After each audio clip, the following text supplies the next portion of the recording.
Imagine standing on a wooden scaffold in Scotland. Oh, wow. Yeah, in the 1500s.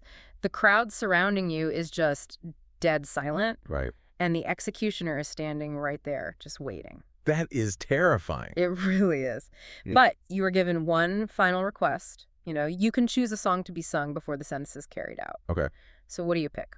Well, a reformer named George Wishart found himself in this scenario, and he made a brilliant tactical choice. Oh, I know this story. Yeah, he chose to sing Psalm 119, all 176 verses of it. Which is just a massive monolith of a text. Absolutely. So because he chose it, he started singing and Yeah. singing Yeah. and singing. It took a huge amount of time. I bet. And before they even reached the final stanzas, a pardon arrived. Wow. Yeah, the sheer architectural scale of the text literally saved his life. It is an incredible historical event. I Yeah. mean, it shows the sheer physical magnitude of the text we are looking at today. But more than just its physical length, that story captures a bigger truth about this specific piece of scripture. It has functioned as a lifeline for centuries. Yes, it has. When you look at it from a distance, it might seem like a repetitive list of ancient rules. But when you step inside its structure, you find something that actively sustains life under the most intense pressure imaginable.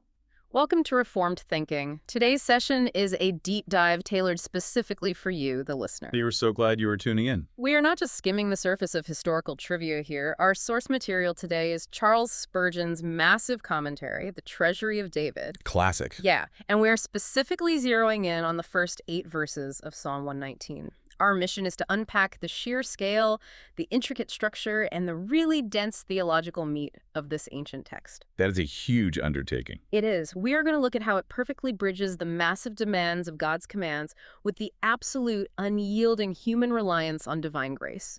It is a vast subject. When you look at an outline of this psalm, especially if you are coming to it from outside the Reformed tradition, it might initially read like a legal dictionary. Oh, definitely. Like statutes, precepts, laws, testimonies. Precisely. But the text presents itself quite differently.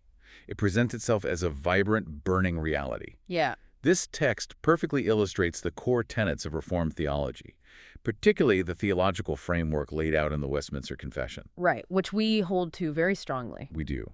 And we are going to see the necessary tension between the strict demands of the law and our total desperate reliance on divine intervention to meet those demands. So let's start with the giant itself. Psalm 119 is the longest chapter in the entire Bible. It is. Spurgeon quotes a description of it as being like a celestial city that lies foursquare because its height and its breadth are equal. That is a beautiful image. It is an alphabetical acrostic. It has 22 letters representing the Hebrew alphabet, and under each letter there are 8 stanzas. 8 for every single letter. Right. To a casual tourist, if I can use an architectural analogy here, this text might look like a repetitive pyre of stones. Oh, I see where you're going. You walk into a massive, beautifully engineered cathedral, and if you do not know what you are looking at, you just see a lot of gray blocks stacked on top of each other. Just stone after stone. Yeah. You might think they just harp on one string here, but if I am hearing the analysis correctly, to an architect, every single block is bearing weight, correct? That is a really great way to conceptualize it. I mean, superficial readers often accuse this psalm of being redundant. They think it repeats too much? Right, they claim it lacks variety, but that criticism arises from the shallowness of the reader's own mind, not from the text. Wow, that is a strong statement. Well, it is true. The writer uses only a few words, law, testimony, precept, statute, commandment, but produces permutations and combinations of meaning that display an incredible sanctified ingenuity. So it is never just copy and paste. Never. He never truly repeats himself. If a sentiment recurs, it is placed in a fresh connection, exhibiting another shade of meaning entirely. Okay, so why build it this way? Why an acrostic? Why 8 verses per letter? That is the big question. If God is communicating a grand theological truth, why use such a highly structured, almost rigid literary form? It is a brilliant accommodation to human limitation. What do you mean by that?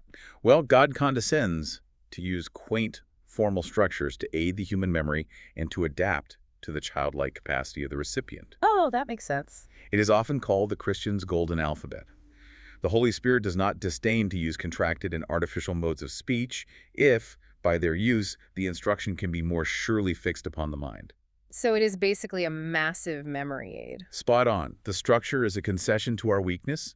It is designed by a loving God for his children, Yeah. especially in an era before printed books were widely available. That makes perfect sense. If you need to carry something with you, you need it packaged in a way your brain can actually hold on to. Yep. Which brings to mind another historical figure who leaned heavily on this structure, William Wilberforce. Oh, yes, the great abolitionist. Right. In the year 1819, during a massive political crisis in London, Wilberforce was dealing with so much stress. The turmoil of that season was immense. It was.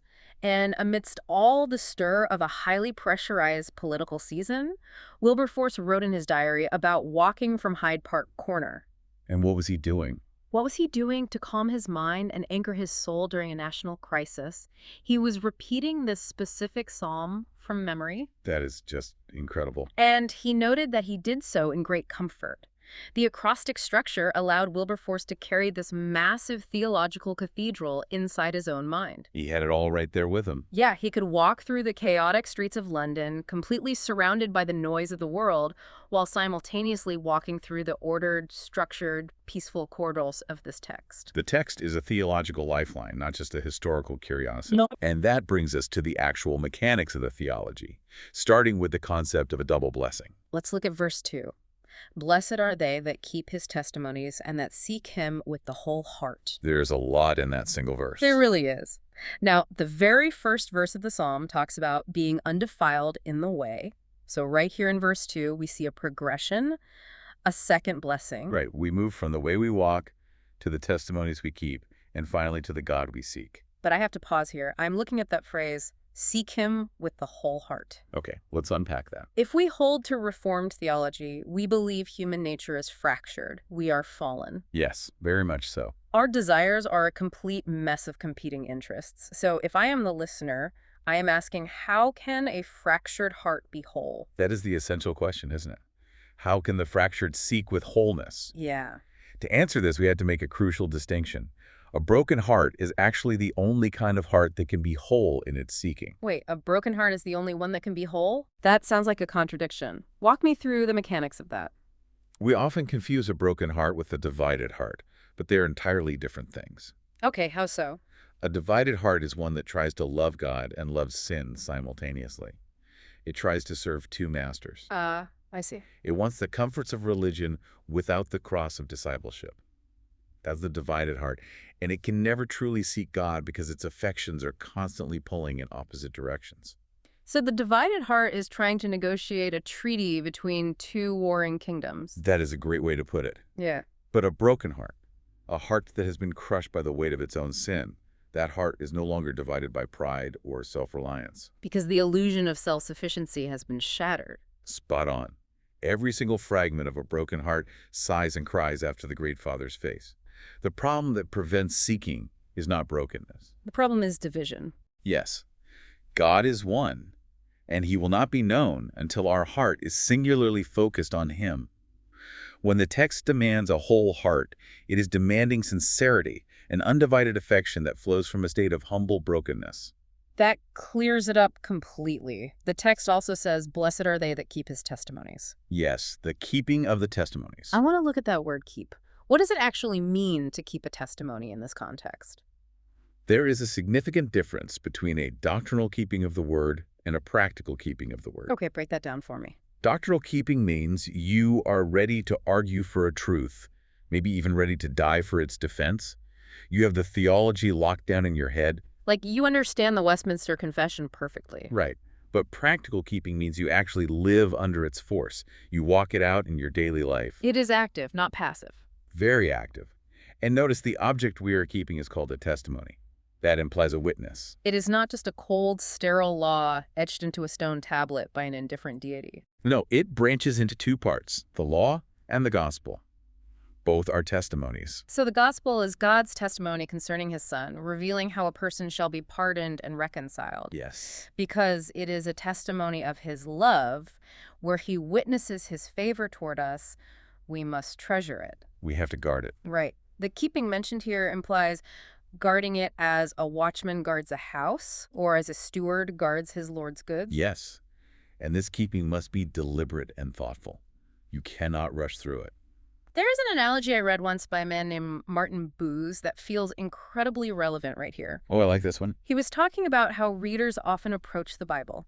He said that most read their Bibles like cows that stand in the thick grass and trample under their feet the finest flowers and herbs. That image is so vivid. Just a herd of cattle, mindlessly chewing, completely ignoring the intricate beauty of the orchids and the lilies they are crushing beneath their hooves. It is a tragedy. It is. If we are just reading the text to check a box on a reading plan, if we are just skimming it to get it over with, we are trampling the flowers. We're acting like cattle. Yeah.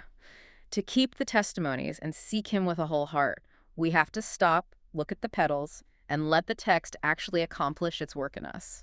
And that deliberate consumption, naturally and inevitably, leads to the visible actions described in the very next verse. Which makes sense. The internal creates the external. If the internal reality is a whole heart, the external reality must match it. And this brings us to verse 3, which states, "They also do no iniquity, they walk in his ways." Okay, I'm looking at verse 3, and honestly, I am stuck. A lot of people get stuck here. They do no iniquity. David wrote this, and we have his historical record. We certainly do. He committed adultery, he committed murder, he lied. It is a dark history. So if I am the listener, I am looking at this absolute statement of purity and thinking the text is either lying or delusional. It feels impossible to reconcile. How do you reconcile a statement like, they do no iniquity, with the historical reality of the author's own life? The paradox is striking, and it requires careful theological precision to understand. We cannot lower the standard of the text to excuse our failures, Right. but we must understand how it applies to the believer. The resolution rests heavily on the doctrines articulated in Reformed theology. Walk me through it. There are two primary reasons why it can be said of the believer that they do no iniquity. The first reason is rooted in our general state of justification in Christ. Okay, let's translate that out of 17th century theological jargon. Jeff. What does the state of justification actually mean in practical terms for someone who has clearly committed iniquity? It means we look at it from a forensic or legal standpoint. Okay, a courtroom. Yes. For those who are reconciled to God, sins are not imputed to condemnation. A veil is drawn over them. So the record is hidden. Think about it this way. Imagine you are standing in a courtroom. The judge holds the file containing every single crime you have ever committed. And the evidence is undeniable. Completely undeniable. But instead of reading the verdict of guilty, the judge takes the file, drops it in a shredder, and declares that legally there is no record to convict you with. Wow. The guilt that leads to condemnation is removed because the penalty was paid by the mediator, Jesus Christ. So when David humbled himself and repented, the prophet Nathan told him, "The Lord hath put away thy sin." Yes, the legal record is cleared. So legally, the file is shredded. The judge does not count the iniquity against them. That makes sense legally. But you're wondering about the practical side. Exactly. What about the practical reality? Because even a justified person still commits sin. They do. The legal standing is perfect, but the daily walk is clearly flawed. How does the text say they do no iniquity in their daily life? That brings us to the believer's habitual bent and inclination.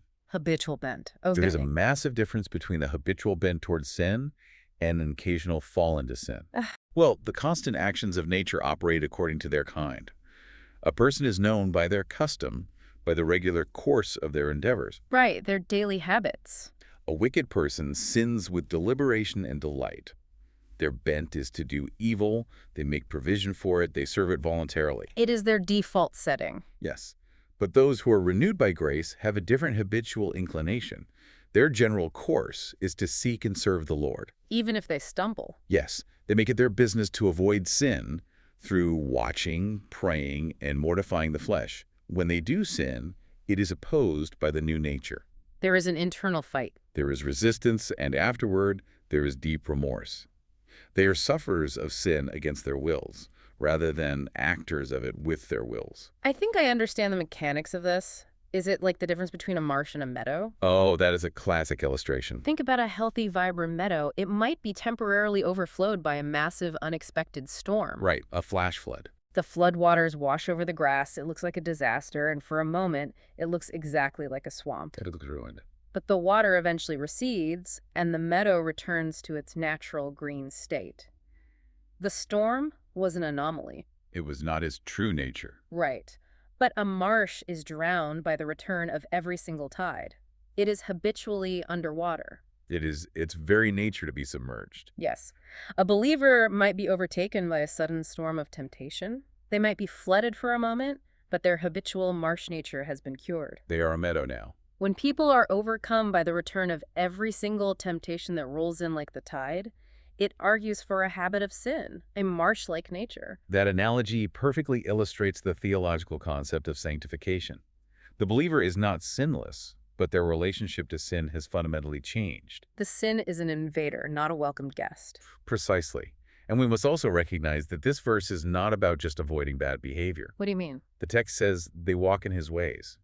There is a necessity for positive virtue. Religion does not run upon negatives alone. Right. It is not just a list of thou shalt nots. It is not enough to simply say, I am not an extortioner or unjust.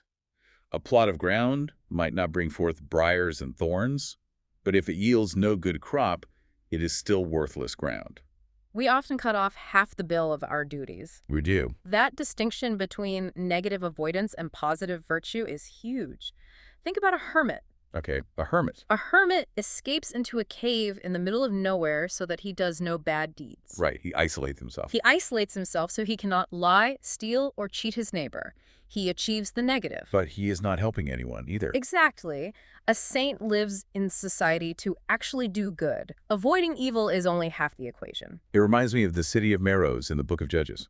Oh, yeah. They were cursed. Right. Yes, they were cursed not because they fought against God's people, but because they simply did not help. They stayed neutral. Or look at the parable of the rich man and Lazarus. That is a very sobering example. The rich man was not condemned to hell because he stole food from Lazarus or because he physically beat him. He was condemned because Lazarus sat at his gate starving, and the rich man did absolutely nothing.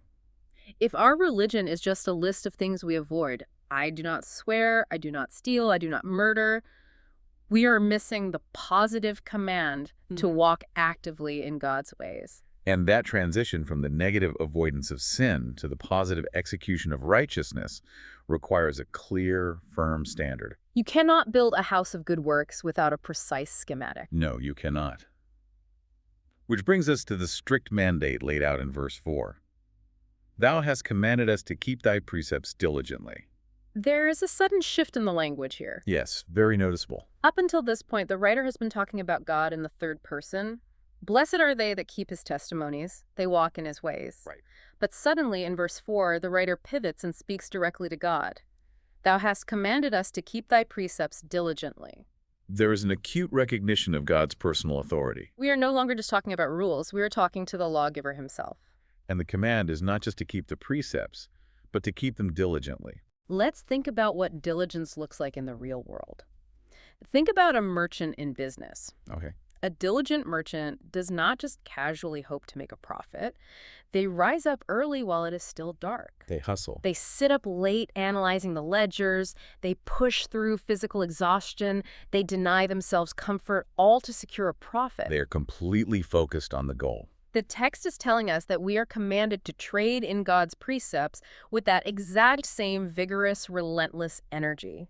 A careless service, a sort of hit-or-miss obedience, is completely unacceptable. The theology behind this demand for diligence is vital. We must understand the nature of the obedience required. What do you mean? The command is to be diligent in keeping God's revealed rules, not in making up our own. Ah, okay. This is a crucial distinction in Reformed theology, which strongly opposes what is termed will worship or superstition. We don't get to invent the rules. We are not called to bind yokes upon our own necks or create arbitrary rules for others to follow. The obedience must carry the stamp of divine authority. True obedience is done with a respect to and an eye upon the divine will.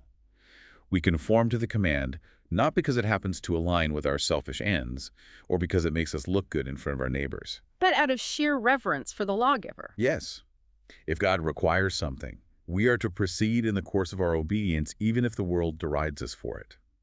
The diligence applies not just to the action, but to the motive behind the action. So the standard is perfection, the motive must be pure reverence, and the effort must be as diligent as an exhausted merchant pushing for a profit.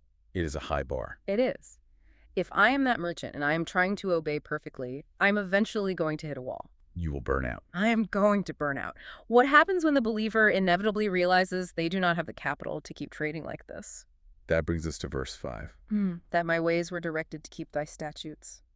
The transition between verse 4 and verse 5 is one of the most drastic psychological and theological shifts in the entire psalm. It is a massive drop. We move instantly from the booming, authoritative command of God to the quiet, desperate, vulnerable sigh of the human writer. Yeah. Verse 4 is God's imperative command. Verse 5 is our expression of deep, helpless desire. The writer feels the crushing weight of the command and instantly recognizes their own utter inability to fulfill it. Yes. This is where I hear a lot of modern listeners object. I am sure you do. If God commands us to do this, why are we immediately sighing about our inability? If the command is there, doesn't that imply we have the inherent power to do it? That is the logical assumption most people make. Right, like why this sudden helpless sigh? Can't we just try harder? That assumption, that a command implies the inherent human ability to fulfill it, is precisely what Reformed theology dismantles. Takes a hammer to it. It brings us to the doctrine of total depravity. Let's unpack total depravity because that term gets misunderstood a lot. It really does. People think it means humans are as evil as they could possibly be at all times. Right? It does not mean absolute maximum evil in every action. It means every part of our nature is tainted by sin, including our will. Our will is not free.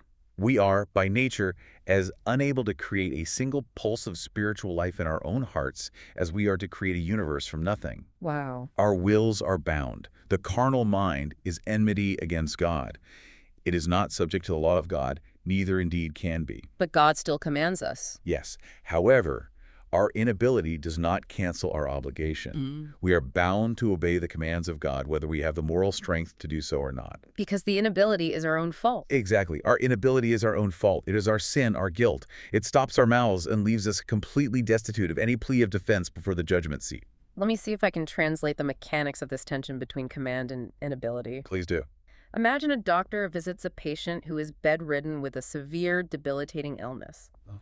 The doctor prescribes a regimen for recovery and tells the patient, you need to get out of bed and walk the halls for your health. The command is given. The patient hears the command. They agree with the command. They have the internal desire to get up and walk. But their body is completely ravaged by disease. They physically lack the strength to move their legs. They want to, but they can't. The desire is present, but the capacity is absent. Is that an accurate picture of our spiritual condition? It captures the essence perfectly. We hear the command to keep the statutes diligently. The renewed heart desires to do it. But we find ourselves paralyzed by the lingering effects of our fallen nature. We have the moral obligation, but we lack the moral capacity. Spot on. So if we are paralyzed in the bed and the doctor is commanding us to walk, what are we supposed to do? We have only one option. We must turn the precepts into prayers. Precepts into prayers. We return the mandate to heaven, accompanied by an earnest plea that the Lord would work in us what he requires of us. Which is beautifully captured by Augustine. Yes. His famous prayer, give what thou requirest and require what thou wilt. Give what thou requires and require what thou wilt. That is a dangerous prayer. It requires total surrender. But it raises a massive question. Why does God demand what he knows we cannot do in our own strength? Why command the paralyzed man to walk? For three distinct theological reasons. Let's hear them. First, to maintain his rightful authority and keep up his right as the creator and lawgiver. His standard does not drop just because we fell into sin. Right. The law doesn't change just because we broke it. Second, to convince us of our utter impotence, so that upon trying to obey, we realize that without his grace, we can do absolutely nothing. It breaks our pride. And third, to drive us to lie at his feet, begging for the very grace we need to obey. God gives the command not because we are strong, but to show us we are weak, driving us to the only source of strength. When that grace is actually given, when the Lord answers that sigh and the believer begins to walk in those statutes by the power of the Spirit, a massive psychological burden is lifted. The paralysis is broken. And we see the result of that freedom in verse 6. Then shall I not be ashamed when I have respect unto all thy commandments. Shame is the natural consequence of sin. It is the shadow that disobedience casts upon the human soul. Nobody likes that feeling. No one likes to be ashamed or to blush. When sin is present, the reason for shame is present. But when we pay a continual and universal respect to the will of the Lord, we are freed from that burden. We can look ourselves in the face. And we can look upon the world without fear. Think about the concept of the law as a mirror. Okay, a mirror. Before you leave your house for an important event, you check the mirror. You inspect your clothes. You make sure everything is in its proper place. You want to look presentable. If you know you are dressed appropriately, if the mirror confirms that you are ready, you have absolutely no shame stepping out your front door and walking into the daylight. You walk out with confidence. You do not cower. You do not hide. But what happens when there is disobedience? Think about Adam and Eve in the Garden of Eden. The ultimate example of shame. The very first thing they did after disobeying the command was experience real shame. And that shame instantly produced the instinct to hide from the presence of God. Disobedience makes us naked and ashamed. But the believer who has respect unto the commandments has been covered by the grace of God. Their nakedness has been clothed, and they no longer have to hide in the bushes. The imagery of the mirror is very helpful, but we must pay close attention to the most terrifying word in this verse. Which word? It is a small word, but it carries immense theological weight, the word all. When I have respect unto all thy commandments. Yes. A partial obedience will never satisfy a child of God. The exclusion of any single commandment from its supreme regard in the heart is the absolute brand of hypocrisy. You cannot treat God's law like a buffet. No, you cannot cull out the cheap, easy parts of religion that happen to suit your lifestyle while ignoring the precepts that contradict your personal interests or your favored lusts. It doesn't work that way. There is the same reason for obedience to one command as another, and that reason is God's sovereign authority. If you pick and choose what to obey, you are not obeying God. You are pleasing yourself. The historical examples of this buffet-style religion are chilling. Very sobering. Look at King Saul in the Old Testament. God gave him a direct, specific command to destroy the Amalekites completely. And what did he do? Saul went to battle, he won the victory, and he destroyed almost everything. He destroyed 99% of what he was told to destroy. Almost obedience is still disobedience. Right. He spared one man, King Agag, and he kept the absolute best of the sheep and the oxen. He offered a partial obedience. They kept a reserve. And that single exception, that one area where he decided he knew better than God, cost him his entire dynasty. It cost him his throne. The prophet Samuel told him that rebellion is as the sin of witchcraft. Or look at Herod in the New Testament. The text says that Herod liked listening to John the Baptist. He gladly did many things that John preached about. He reformed certain areas of his life. But he kept his favorite sin, his brother's wife. He kept that one corruption, and it led him to murder the prophet and face absolute disaster. If you are keeping a reserve sin, your sincerity is rotting from the inside out. Yeah. The Apostle James addresses this same reality when he writes that whoever keeps the whole law and yet stumbles at just one point is guilty of breaking all of it. That is a terrifying standard. To intentionally reserve one area of your life from God's authority is to reject his authority entirely. However, we must balance this terrifying reality with the comfort of the gospel. Please do. The text says, "When I have respect unto all thy commandments," God is a gracious master. He accepts our weak endeavors when they are joined with sincerity. Even if we fail. The traveler has their eye fixed on the destination, even if they're still far from it. If the heart's true posture is a desire to press on to full obedience, if the eye is genuinely looking toward all the commands without intentional reservation, that soul shall never be put to shame. That is comforting. God pardons the failures of the sincere heart that relies on the blood of Christ. When the believer, fully covered by grace, looks to all the commands with a sincere heart, the shame vanishes. It is gone. And when the shame vanishes, the silence is broken. You cannot keep a heart quiet once it has been delivered from shame. The relief demands an outlet. Which brings us to the song of verse 7. I will praise thee with uprightness of heart when I shall have learned thy righteous judgments. The sequence here is fascinating. You learn first, then you praise. Notice the necessary sequence. The learning precedes the praising. We must learn in order to praise, and we praise as we are learning. It is a step-by-step process. From prayer in verse 5 to deliverance from shame in verse 6, we arrive at praise in verse 7. It is a logical and spiritual progression. But we must understand what the psalmist means by learning. Yes. In this context, learning is not gaining a speculative light. Yeah. It is not filling your memory with theological trivia so you can win a debate. It is not just head knowledge. True learning, in the biblical sense, forces a change in practice. To understand the word is to be framed by it. The professors of the Christian religion were originally called disciples, which literally means learners. A true disciple is a perpetual student in the school of God's grace. Exactly. So you have to learn the music before you can sing the song. God's providence and his written word act as this massive, complex music book. That is a great analogy. As we read the history of God's righteous judgments, as we observe his decisions concerning right and wrong, passing before our eyes in history and in our own lives, we are learning the notes. And as we learn the notes, we are compelled to burst forth into expressions of holy delight. But the praise has to be of a specific quality. He says, I will praise thee with uprightness of heart. It cannot be fake. There is such a thing as false praise. There is feigned, hypocritical praise that is just noise in God's ears. The Lord requires heart praise. Which means the instrument has to be tuned correctly before the song can be played. And that tuning of the instrument brings us to the reformed understanding of illumination. How does that work? The Holy Spirit does not just deliver cold facts to the intellect. He acts upon the affections. He tunes the instrument of the heart so that the music produced is upright, free from the dissonant chords of hypocrisy or self-seeking. So it's all grace. This is a recognition of God's sovereignty, even in our worship.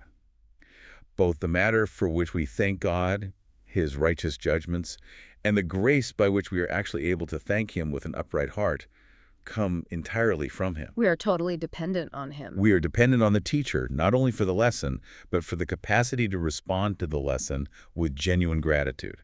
So the believer is sitting at the desk studying the judgments and simultaneously standing in the choir loft singing the praises. A beautiful picture. And this soaring, joyful praise then settles down into a very calm yet terrifyingly grounded resolution in the final verse of our section. Verse 8. Verse 8, I will keep thy statutes, O forsake me not utterly. This verse is the grand conclusion of the 8-verse sequence.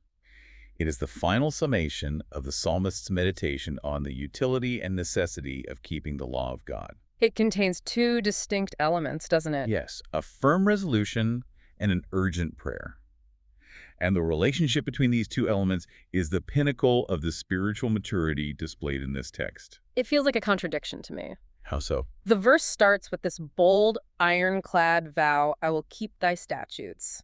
It sounds confident. Very confident. But immediately, in the very same breath, it is followed by a gasp of sheer terror. Oh, forsake me not utterly. It is quite the contrast. I was trying to picture this, and it is like a man confidently stepping out onto a high-wire tightrope, declaring to the crowd, I will walk across this chasm. He's bold. But the second his foot touches the wire, he looks down, realizes the sheer drop beneath him, and instantly cries out to the safety crew, do not drop the net. The confidence and the terror exist in the exact same moment.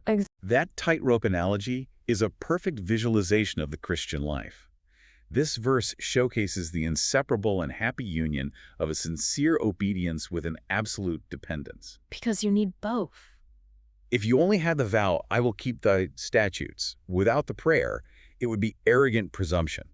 Like Peter boasting. Right, Peter boasting that though everyone else falls away, he never will, right before he denies Christ. And what if you just have the prayer? On the other hand, if you only had the prayer, "O forsake me not," without the vow to keep the statutes, it would be lazy begging. You would just sit there. It would be asking God for security while refusing to take any steps of obedience.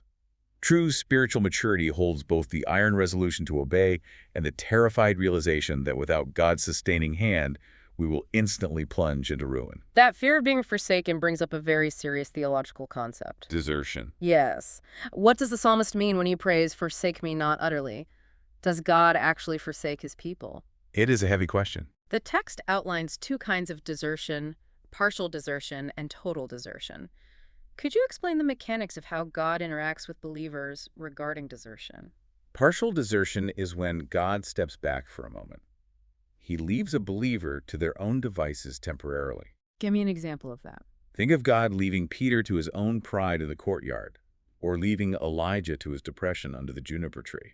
Why would God do that? He does this to humble them, to show them how incredibly weak they are without him, and to destroy their self-reliance. That sounds painful. It is. But total desertion is entirely different. Total desertion is what happened to King Saul or to Judas Iscariot. Where there is no return. Right, where God removes his restraining grace entirely and leaves the person completely to their own destruction. So a Christian cannot promise themselves immunity from partial desertion. God may hide his face for a little season. That is correct. He may allow the peace and joy of our hearts to be interrupted. He may allow our spiritual strength to abate so that we mourn under our current condition. Yes. But the believer prays against total desertion, relying on the promise of the covenant. I will never leave thee nor forsake thee. Precisely. The prayer, "O forsake me not utterly," is not a sign of doubting God's promise. It is the natural, agonizing cry of a creature who knows that their only hope of survival rests entirely in the preserving grace of the Creator. We cling to him because we have nothing else. God will not utterly forsake his elect, but he will teach them to cling to him by letting them feel the horror of what it would mean to be left alone. That brings this entire 8-verse sequence to a close. We have gone on an incredible exploration of this text. It is so rich. We started out looking at a massive, architecturally brilliant poem. We discovered that seeking God with a whole heart actually requires a broken heart, because a broken heart is the only one that is not divided by pride. Such a key distinction. We learned the mechanics of justification, where the legal file is shredded, and sanctification, where the believer's habitual nature is changed from a marsh to a meadow. The storm versus the tide. We saw the intense, merchant-like diligence required by the command. We heard the desperate sigh of the soul, realizing its own total inability to obey. And the turn to prayer. We learned that partial obedience breeds shame, and that we must respect all the commandments. We saw how the Holy Spirit tunes the heart to praise as we learn God's righteous judgments. And then the final tightrope walk. And finally, we saw how bold resolutions must be permanently tethered to desperate prayers for sustaining grace. The arc of these 8 verses is a microcosm of the entire Christian experience. It really is. From admiring the beauty of the law, to confronting our own internal bankruptcy, to crying out for intervention, to resting in the unmerited to preserving grace of God. It is a masterpiece of theological reality. It absolutely is. And as we conclude, I want to leave you, the listener, with a final thought to mull over. What is that? In our modern era, we have a very specific view of rules, statutes, and commandments. We almost universally view them as restrictive cages. We hate being told what to do. We think rules kill joy. We think laws kill freedom. We want to be autonomous, answering to no one, defining our own reality. That is the modern spirit, for sure. But what if the exact opposite is true? What if the longest, most elaborate, most structurally complex song in the history of human literature is entirely about the rules of God? Because true, boundaryless freedom is actually terrifying. Oh, that is an interesting thought. What if we are like children playing near a cliff edge, and we can only truly run and play and sing when we know the safe boundaries have been constructed by a loving Creator? The boundary is a safety measure. Maybe the law isn't a cage.